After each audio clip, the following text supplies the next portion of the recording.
राधे राधे बच्चों, जो अभी ये सुन रहे हो उनमें से कितने हैं जिनका एग्जाम पास है, सिलेबस अधूरा है और मन में एक अजीब सी बेचैनी है? अगर हाँ तो ये बात सुनो, ध्यान से सुनो, आंखें बंद करके नहीं, आंखें खोलकर सुनो। मैं तुमसे एक प्रश्न करता हूँ, क्या कभी किसी दीपक ने सोचा कि मेरे पास तेल कम है इसलिए मैं जलूंगा नहीं? नहीं, वो जलता है जब तक जल सकता है, जलता है, पूरी तरह जलता है और उसी एक दीपक से पूरा कमरा रोशन हो जाता है। तुम भी वो दीपक हो, समय कम है, ये सच है, लेकिन तुम्हारे भीतर जो ज्योति है वो अभी बुझी नहीं है। आज हम बात करेंगे कम समय में शांत मन से सही तैयारी की। ये मोटिवेशनल स्पीच नहीं है, ये तुम्हारी जिंदगी बदलने वाली बात है। सुनो बेटा, पहले मन की बात करते हैं। बेटा एक बात बताओ मुझे, जब तुम किताब खोलकर बैठते हो क्या सच में पढ़ाई होती है या किताब खुली होती है और मन कहीं और भटकता है? मन सोचता है इतना सिलेबस कैसे होगा, बाकी सब आगे निकल गए, अगर फेल हो गया तो माँ बाप क्या कहेंगे, और इन्हीं विचारों में 1 घंटा निकल जाता है। किताब वहीं रही, मन वहां गया जहां जाना नहीं था। ये पढ़ाई नहीं बेटा, ये घबराहट है, ये एंग्जाइटी है, ये ओवर थिंकिंग है। और मैं तुमसे पूछता हूँ, क्या कभी घबराए हुए मन से कोई काम सही हुआ है? नहीं। जब सेना युद्ध में जाती है तो क्या सैनिक घबरा कर जाते हैं? नहीं, वो शांत होकर जाते हैं, अपनी ट्रेनिंग पर भरोसा करके जाते हैं। और तुम्हारी ट्रेनिंग है वो सब जो तुमने पढ़ा है, जो तुम्हारे भीतर है, जो शांत होने पर बाहर आएगा। मैं एक बात और कहूंगा, ईश्वर ने तुम्हें बुद्धि दी है, स्मरण शक्ति दी है, विवेक दिया है, लेकिन जब मन घबराया हुआ होता है तो ये सब ढक जाते हैं। जैसे बादल सूरज को ढक लेते हैं, सूरज कहीं गया नहीं, बस दिखना बंद हो गया। तुम्हारी बुद्धि भी गई नहीं है, बस घबराहट के बादलों ने ढक लिया है और आज हम उन बादलों को हटाएंगे। सुनो, ओवर थिंकिंग ये शब्द छोटा है लेकिन इसका नुकसान बहुत बड़ा है। मैं तुम्हें बताता हूँ ये कैसे काम करती है। तुम बैठे हो, किताब सामने है और अचानक एक विचार आता है, अब बहुत लेट हो गया, बस इसी एक विचार के बाद विचारों की एक पूरी ट्रेन चल पड़ती है। लेट हो गया इसलिए पूरा सिलेबस नहीं होगा, नहीं होगा तो एग्जाम खराब होगा, एग्जाम खराब होगा तो माँ बाप दुखी होंगे, दुखी होंगे तो मेरा करियर खराब होगा, करियर खराब होगा तो जिंदगी खराब होगी। और ये सब 10 सेकंड में सोच लिया तो किताब का एक भी पेज नहीं पढ़ा। बताओ क्या यही हो रहा है तुम्हारे साथ? तो सुनो, ओवर थिंकिंग एक झूठ है, वो तुम्हें भविष्य में ले जाती है जो अभी आया ही नहीं, और तुम्हें वर्तमान से दूर कर देती है जो एकमात्र सच है। भगवत गीता में श्री कृष्ण ने क्या कहा? कर्म करो, फल की चिंता मत करो। यही बात मैं तुमसे कह रहा हूं। अभी का काम है पढ़ाई, अभी का ड्यूटी है फोकस, बाकी सब भगवान पर छोड़ो। और एक बात, जब तुम ओवर थिंकिंग में डूबते हो तो तुम अकेले नहीं डूबते, तुम्हारा समय भी डूबता है, तुम्हारी एनर्जी भी डूबती है, तुम्हारा कॉन्फिडेंस भी डूबता है। इसलिए जब भी वो विचार आए, अब क्या होगा तुरंत खुद से पूछो, अभी मैं क्या पढ़ सकता हूं? बस यही एक सवाल ओवर थिंकिंग की पूरी ट्रेन रोक देता है। अब आते हैं असली काम पर। सिलेबस का डर कैसे तोड़े? तुमने कभी एक पहाड़ को देखा है? दूर से देखो, बहुत बड़ा लगता है, डर लगता है, और मैं इसे कैसे चढ़ूंगा? लेकिन जो अनुभवी पर्वतारोही है वो पहाड़ को एक साथ नहीं देखता, वो देखता है पहला कदम बस, और जब पहला कदम उठ जाता है तो दूसरा दिखने लगता है, फिर तीसरा, और एक दिन वो पहाड़ की चोटी पर खड़ा होता है। वही काम तुम्हें करना है अपने सिलेबस के साथ। अभी एक कागज लो और अपने सारे सब्जेक्ट्स लिखो, फिर हर सब्जेक्ट के टॉपिक्स को 3 हिस्सों में बांटो। पहला जो अच्छे से आता है, दूसरा जो थोड़ा थोड़ा आता है, तीसरा जो बिल्कुल नहीं आता। बस इतना करो और अचानक तुम पाओगे सिलेबस उतना बड़ा नहीं था, जितना तुम सोच रहे थे। डर सबसे बड़ा तब होता है जब हम उसे बिना देखे डरते हैं। जब देख लेते हैं तो डर आधा हो जाता है। अब स्ट्रेटजी, जो टॉपिक्स अच्छे आते हैं उन्हें रिवीजन दो, ज्यादा समय मत लगाओ, बस याद ताजा करो। जो टॉपिक्स थोड़े आते हैं यहाँ असली फोकस लगाओ, क्योंकि यहाँ से सबसे ज्यादा फायदा होगा। थोड़ी सी मेहनत से बहुत ज्यादा मार्क्स आ सकते हैं, और जो बिल्कुल नहीं आते उनमें से भी सिलेक्टिव पढ़ो। जो इम्पोर्टेंट है, जो पूछा जा सकता है, वही पढ़ो। सब कुछ कवर करने की जिद मत करो, ये जिद कम समय में तुम्हारी दुश्मन है। अब एक और बात, टाइम नहीं, फोकस बढ़ाओ। बहुत स्टूडेंट्स कंप्लेन करते हैं मेरे पास टाइम नहीं है। मैं पूछता हूँ कितने घंटे फोन पर बिताते हो? चुप हो गए। देखो, टाइम की कमी नहीं है, फोकस की कमी है। एक एक्सपेरिमेंट करो, आज सिर्फ 2 घंटे फोन दूसरे कमरे में रखो, नोटिफिकेशंस बंद, एक सब्जेक्ट, एक टॉपिक, और देखो क्या होता है। वो 2 घंटे पहले के 6 डिस्ट्रैक्टेड घंटों से ज्यादा प्रोडक्टिव होंगे। मैं दावे से कह रहा हूं, क्योंकि देखो हमारा मन एक दिया है, अगर उसकी लौ को चारों तरफ बिखरा दो तो रोशनी कमजोर हो जाती है, लेकिन अगर उसी लौ को एक जगह केंद्रित कर दो तो वो लकड़ी को भी जला सकती है। यही है फोकस की शक्ति। कॉन्सेंट्रेट, एक समय में एक काम पूरी ताकत से। मल्टीटास्किंग छोड़ो। ये जमाने का सबसे बड़ा झूठ है कि एक साथ कई काम करने से ज्यादा होता है। नहीं होता, एक काम पूरी तरह, यही सच्ची मेहनत है। सुनो बेटा, पढ़ाई 2 तरह की होती है।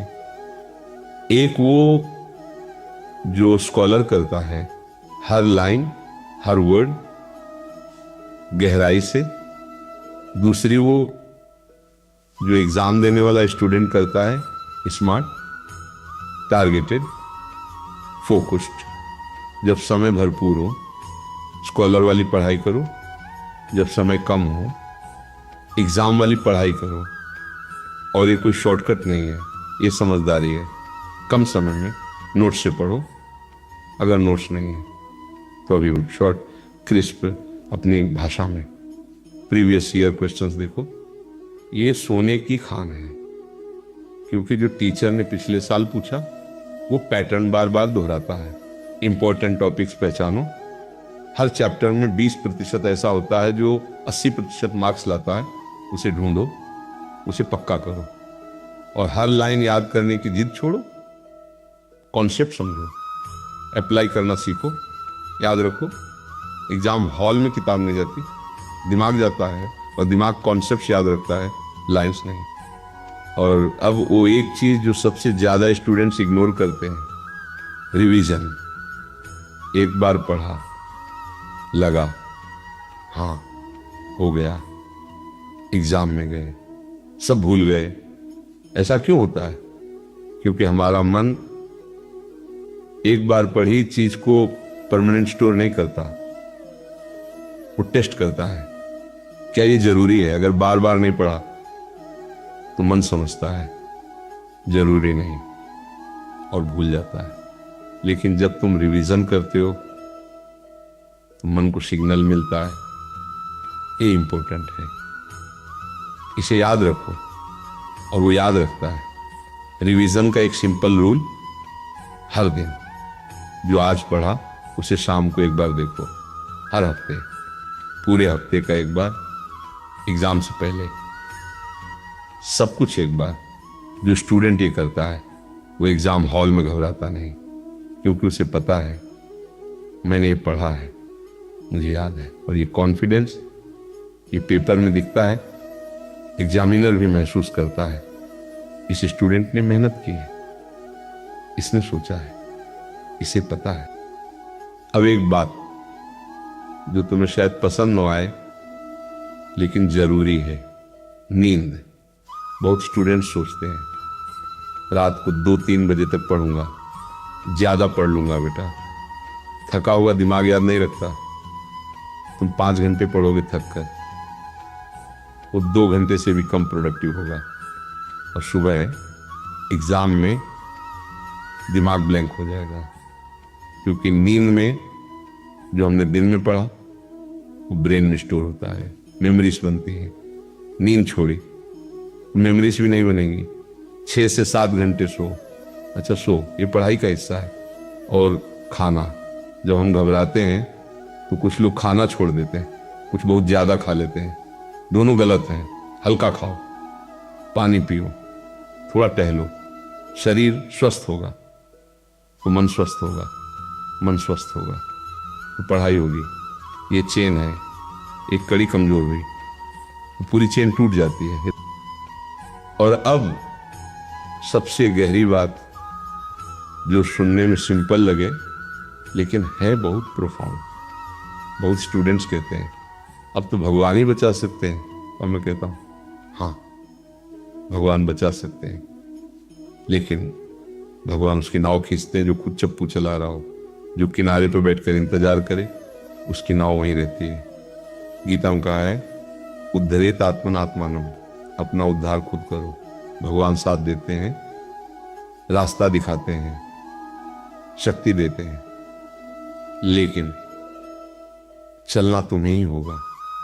मैंने एक बात देखी है, जो स्टूडेंट सच्चे मन से मेहनत करता है उसकी प्रार्थना में एक अलग ही ताकत होती है।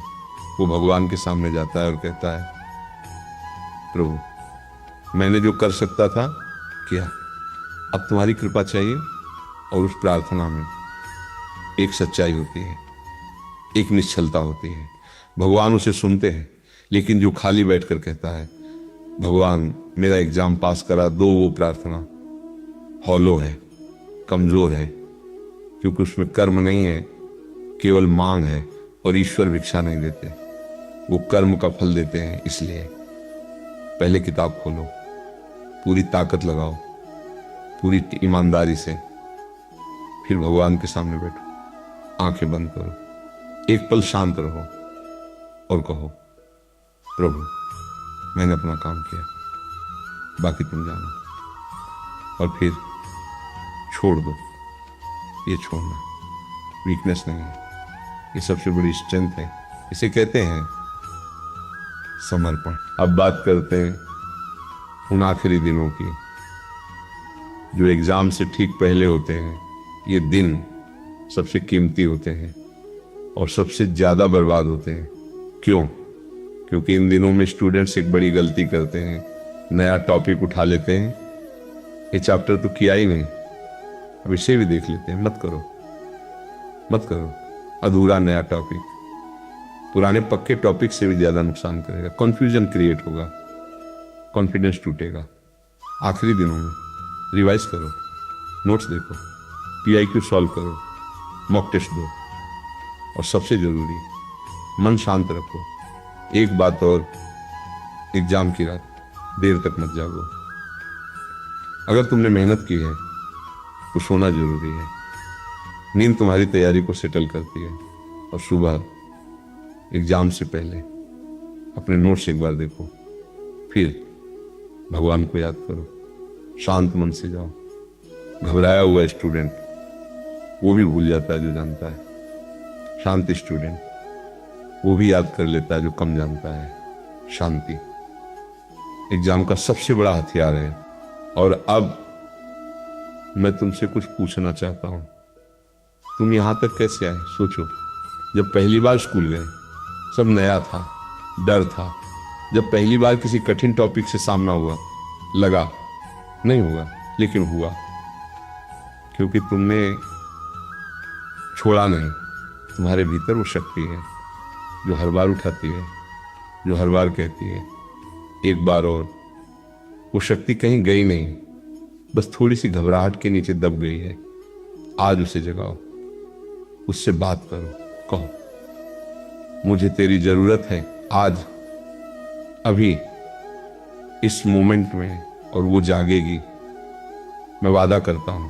तो आज की बात बहुत सरल थी, लेकिन जो सरल होती है वही सबसे गहरी होती है। समय कम है, ये सच है। सिलेबस ज्यादा है, ये भी सच है। लेकिन तुम हो, तुम्हारी बुद्धि है, तुम्हारी मेहनत है, और तुम्हारे साथ वो परम शक्ति है जिसने इस ब्रह्मांड को बनाया। और तुम सोच रहे हो मैं नहीं कर पाऊंगा। अरे तुम उस ईश्वर के अंश हो जिसने सब कुछ बनाया। तुम में वो शक्ति है जिसकी तुम्हें खुद अभी कल्पना नहीं है। जाओ अभी फोन रखो, एक शांत जगह बैठो, आंखें बंद करो, एक गहरी सांस लो और मन में कहो अब मैं कर सकता हूं, मैं करूंगा, मैं करूंगा। फिर किताब खोलो, प्लान बनाओ, पहला टॉपिक उठाओ और शुरू हो जाओ। बस इतना ही करना है, क्योंकि हर बड़ी जीत एक छोटे से शुरुआत से होती है। आज तुम्हारी शुरुआत है, अभी इस क्षण।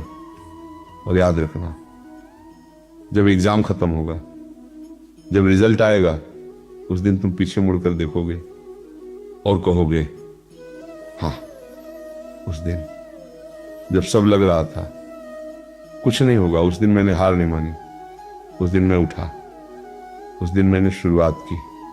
और इसीलिए आज मैं यहां हूं। वो दिन आएगा। मेरी दुआएं तुम्हारे साथ हैं, ईश्वर की कृपा तुम्हारे साथ है। जाओ, जीतो। राधे राधे।